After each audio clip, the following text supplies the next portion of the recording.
शिक्षा विभाग को इस बात की जल्दी है कि हम इस पॉलिसी को जल्द से जल्द अंतिम रूप देकर लागू करें।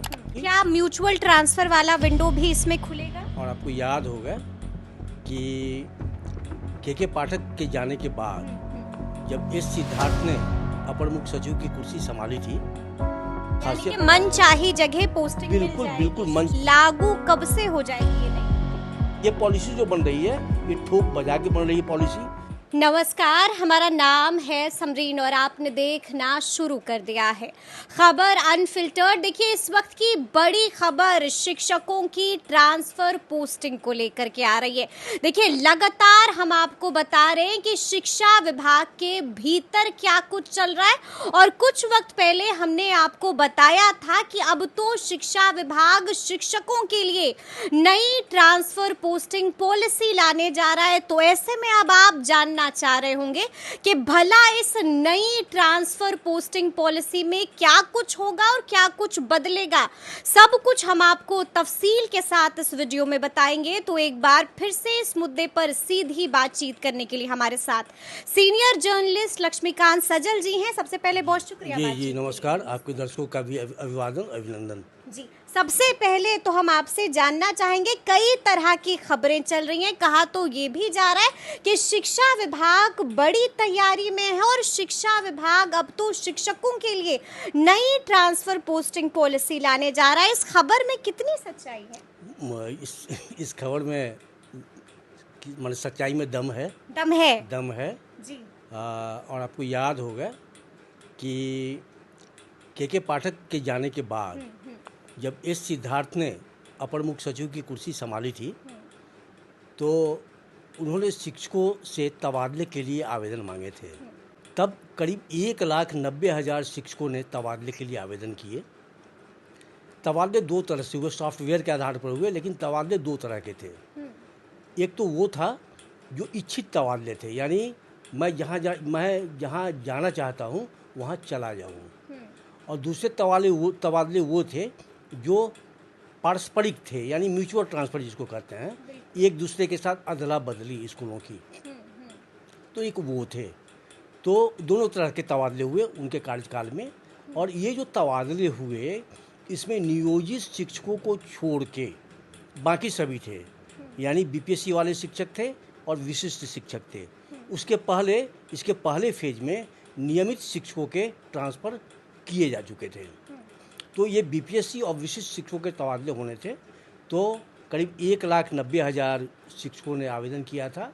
फिर उन आवेदनों को कैटेगराइज किया था, यानी कैंसर के आधार पर कितने शिक्षक हैं, पति पत्नी के आधार पर, दिव्यांगता के आधार पर, और दूसरी जो गंभीर बीमारियां हैं यानी लीवर, किडनी वगैरह, उसके आधार पर।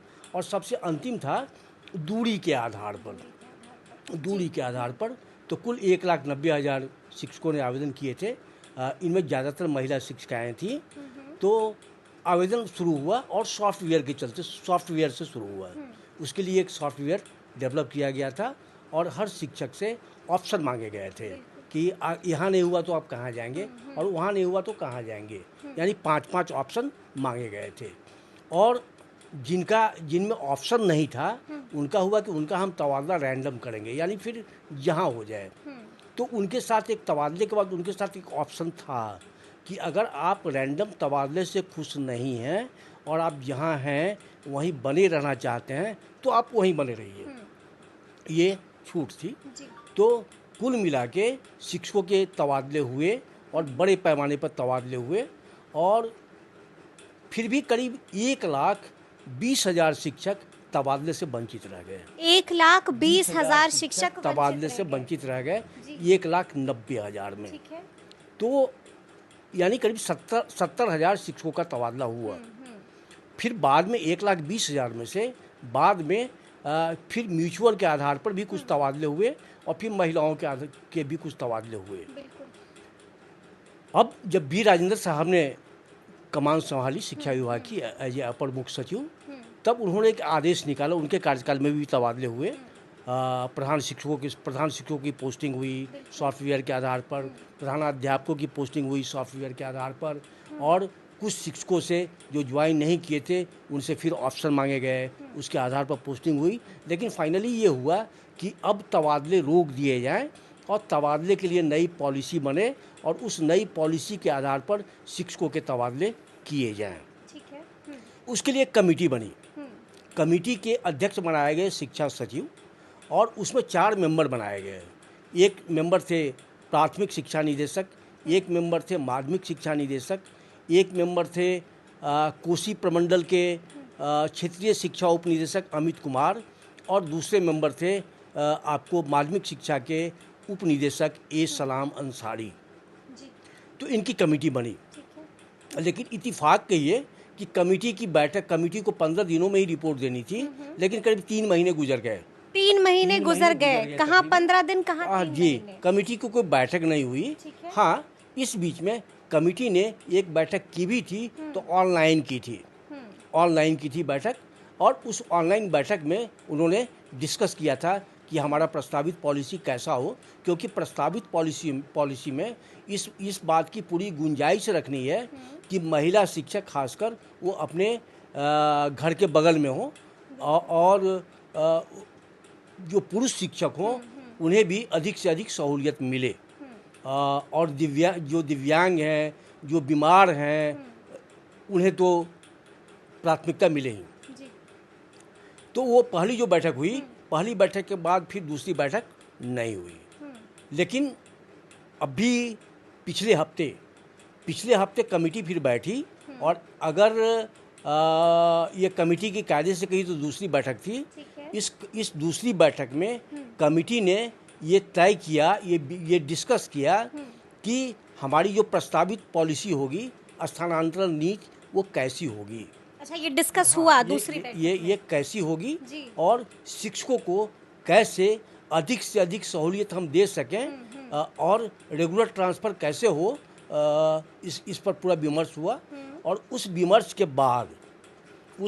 बाद अगले दिन से जो कोसी प्रमंडल के क्षेत्रीय शिक्षा उप निदेशक अमित कुमार जो उसके मेंबर हैं कमेटी के, उनको 3 दिनों के लिए पटना बुला लिया गया। पटना बुला लिया गया और बाज़ाब्ता उसकी पॉलिसी की ड्राफ्टिंग शुरू हुई और करीब आप मान के चलिए कि ड्राफ्टिंग का जो पहला चरण है यानी रफ ड्राफ्टिंग जो है वो करीब पूरी हो चुकी है। रफ ड्राफ्टिंग करीब पूरी हो चुकी है और ड्राफ्ट पर जल्दी ही उसको ड्राफ्ट को जल्दी ही अंतिम रूप दिया जाएगा और जब ड्राफ्ट अंतिम रूप ले लेगा तो उस पर पूरी कमेटी फिर बैठेगी और कमेटी देखेगी कि अब उसमें कहीं कोई खामी तो नहीं है या कहीं कोई लेखना तो नहीं है, कहीं कुछ और छूट तो नहीं रहा है। तो उसके बाद उस ड्राफ्ट को अंतिम रूप कमेटी उस आधार पर देगी और तब वो उसको नियमावली बनाने की कार्रवाई शुरू होगी। तो अब तक की स्थिति ये है। लेकिन उस दिन जो शिक्षा मंत्री ने योगदान किया ये 8 मई को, तो शिक्षा मंत्री की जो पहली बैठक थी, पहली बैठक में ही उन्होंने कहा, अधिकारियों को निर्देश दिया कि शिक्षकों की जो प्रस्तावित स्थानांतरण पॉलिसी है, ट्रांसफ़र पॉलिसी है, इसको जल्द से जल्द आप पूरा कीजिए। और इत्तेफाक से पहली बैठक की भी कमेटी की उसी दिन हुई। ठीक है। तो जल्दी कीजिए और हम शिक्षकों को जल्द से जल्द उनकी समस्याओं से निजात दिलाएं। तो इससे अब शिक्षा विभाग जल्दी ही अपनी पॉलिसी के ड्राफ्ट को अंतिम रूप देकर उसे पॉलिसी के रूप में लाएगा। तो ये है। तो जो शिक्षक ट्रांसफ़र का इंतज़ार कर रहे हैं, खासकर वैसे शिक्षक जो पटना के हैं, बांका में हैं, तो ऐसे जो शिक्षक हैं इस दूरी वाले जिनका तबादला नहीं हो पाया है, ऐसे शिक्षकों के लिए राहत बड़ी खबर है कि अब उन्हें ज़्यादा लंबा इंतज़ार करना नहीं होगा। और नई पॉलिसी में एक खासियत होगी कि अब जो अंतर जिला तबादले होंगे वो साल में 2 बार हुआ करेंगे।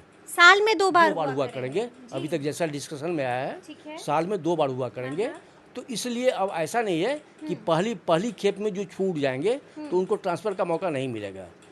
तो उन्हें उन्हें अब ये माने ये अंतर जिला तबादला अब या शिक्षकों के अपने ही ज़िले में तबादले ये अब रेगुलर मोड में आ जाएंगे। तो इससे शिक्षकों को बहुत राहत मिलेगी। लेकिन जिनका तबादला नहीं होगा वो अभी भी नियोजित शिक्षक हैं।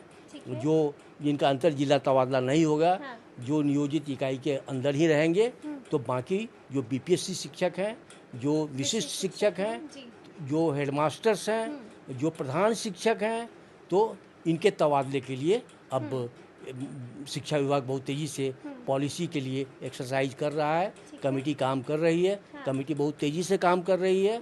कमेटी बैठ भी रही है। कमेटी रफ ड्राफ्ट को भी देख रही है। और शिक्षा विभाग को इस बात की जल्दी है कि हम इस पॉलिसी को जल्द से जल्द अंतिम रूप देकर लागू करें।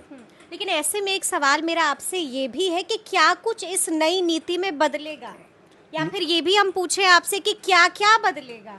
देखिए, इस नई नीति में जो खासियत होगी वो खासियत होगी कि जो तबादले होंगे, तबादले में दिव्यांग शिक्षकों को, गंभीर रोगों से ग्रस्त शिक्षकों को और महिला शिक्षकों को वेटेज मिलेगा, प्राथमिकता मिलेगी। तो वो तो पहले नीति में वो भी मिल वो रही थी। वो पहली नीति में थी। हाँ। लेकिन पहली नीति में महिलाओं का ट्रांस तबादला नहीं हो पाया पूरा, खास के दूरी के आधार पे।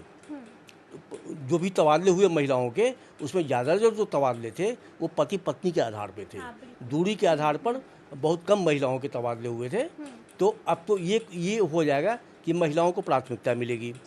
दूसरी खासियत ये होगी कि जो महिलाएं छूटती भी हैं, तो चूंकि अब तबादले रेगुलर मोड में हुआ करेंगे, तो उन्हें 6 महीना के बाद वो फिर आवेदन कर सकेंगी।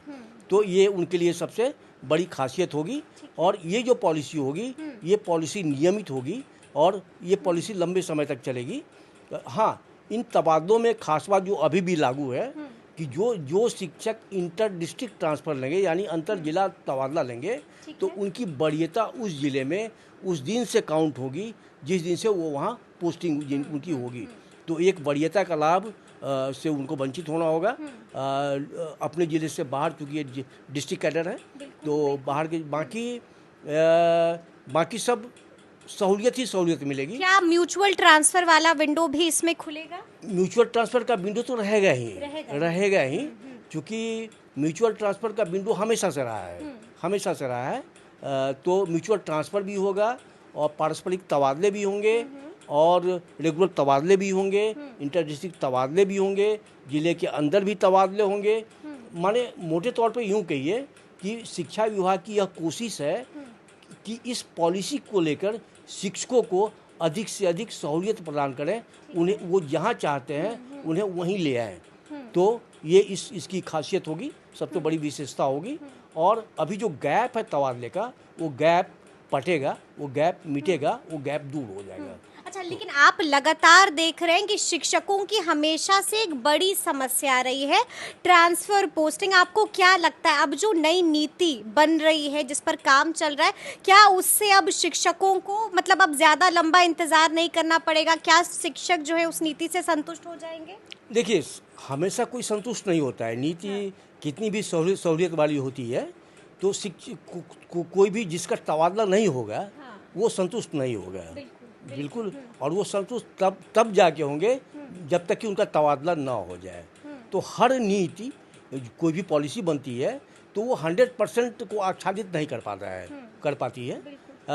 तो ये तो होता, लेकिन कोशिश ये होती है कि अधिक से अधिक शिक्षक इससे आच्छादित हो जाएं, अधिक से अधिक शिक्षक को सहूलियत मिले, और जो शिक्षक बच जाएं वो भी अगले मोड में वो इसमें आ जाएं। तो शिक्षकों को थोड़ा भरोसा करना होगा विभाग पे और इस पॉलिसी पे, क्योंकि शिक्षक अगर इस पॉलिसी को सहयोग नहीं देंगे तो फिर पता नहीं अगली पॉलिसी क्या होगी। तो इसलिए ये पॉलिसी जो बन रही है, ये ठोक बजा के बन रही है पॉलिसी कि अधिक तेजी से काम चल रहा है। तेजी से काम चल रहा है। पॉलिसी की खासियत यही होगी कि अधिक से अधिक शिक्षक संतुष्ट हो सके, अधिक से अधिक शिक्षक अपनी इच्छित जगह पे जा पाएं। तो ये इसकी खासियत, मन चाही जगह पोस्टिंग बिल्कुल मन चाही जगह ही पोस्टिंग मिलेगी, और इसी के लिए पॉलिसी बन रही है। एक अंतिम सवाल है मेरा आपसे, आपको क्या लगता है कि अंतिम रूप इस नई नीति को कब तक दे दिया जाएगा, या फिर इसे हम ऐसे भी आपसे पूछ सकते हैं कि लागू कब से हो जाएगी ये नई नीति? देखिए पहले जो विभाग जब कमेटी बनी थी तो कमेटी बनी थी तो ये माना जा रहा था कि जून से ये पॉलिसी लागू होगी। लेकिन अब ये नहीं लग रहा है कि जून से पॉलिसी लागू होगी।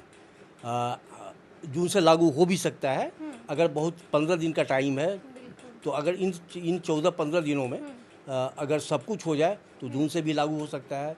लेकिन कमेटी की जो प्रक्रिया है ये पहले कमेटी के स्तर पर फाइनल होगा। जब कमेटी के स्तर पर फाइनल होगा तो शिक्षा विभाग के स्तर पर फाइनल होगा।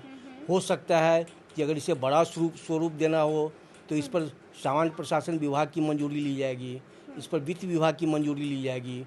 अगर इस नियमावली को और मजबूत बनाना है इस पर कैबिनेट की मंजूरी ली जाएगी। तो ये जो प्रक्रिया में जितना समय लगेगा बस वही प्रक्रियागत विलम्ब है। यह भी हो सकता है कि जो पहला तबादला हो वो बैरियर तोड़ के हो। बैरियर तोड़ने का मतलब ये है कि तबादले के जो प्रोविज़न होते हैं वो ज़्यादातर होते हैं ऐसे नियमावली जून और दिसंबर में। तो हो सकता है कि फर्स्ट टाइम में बैरियर तोड़ के जुलाई में हो, तो ये कमेटी पर डिपेंड करेगा। तो कमेटी चूँकि अभी ड्राफ्ट फाइनल नहीं हुआ है, ड्राफ्टिंग चल रही है और रफ ड्राफ्टिंग करीब पूरी हो गई है। उस पर कमेटी के मेंबर डिस्कस कर रहे हैं। इसलिए इस मामले में अभी कुछ भी कहना बहुत ज़्यादा जल्दबाजी होगी। लेकिन सबसे बड़ी सोच के कारण कमेटी काम कर रही है। रफ ड्राफ्टिंग पूरी हो चुकी है और कमेटी के मेंबर्स अब उस पर डिस्कस कर रहे हैं और जल्दी ही जैसे ही कमेटी के लेवल पर फाइनल होगा कमेटी अपनी रिपोर्ट, अपनी अनुशंसाएं शिक्षा विभाग को सौंपेगी और फिर उस पर शिक्षा विभाग अंतिम निर्णय लेगा और फिर वो उसे लागू करने की प्रक्रिया शुरू हो जाएगी। तो सुना आपने कि लक्ष्मीकांत सजल जी ने क्या कुछ बताया है। देखिए अंदर की खबर बता दी है और आपको बता दिया है कि ट्रांसफर पोस्टिंग को लेकर के क्या कुछ चल रहा है शिक्षा विभाग के भीतर। तो फिर ये पूरी बातचीत और ये पूरा वीडियो आपको कैसा लगा है कमेंट करके हमें ज़रूर बताइएगा। तो ऐसे तमाम अपडेट्स के लिए बिल्कुल ऐसे ही हमारे साथ बने रहिएगा और देखते रहिएगा खबर अनफिल्टर्ड। बहुत शुक्रिया आपका।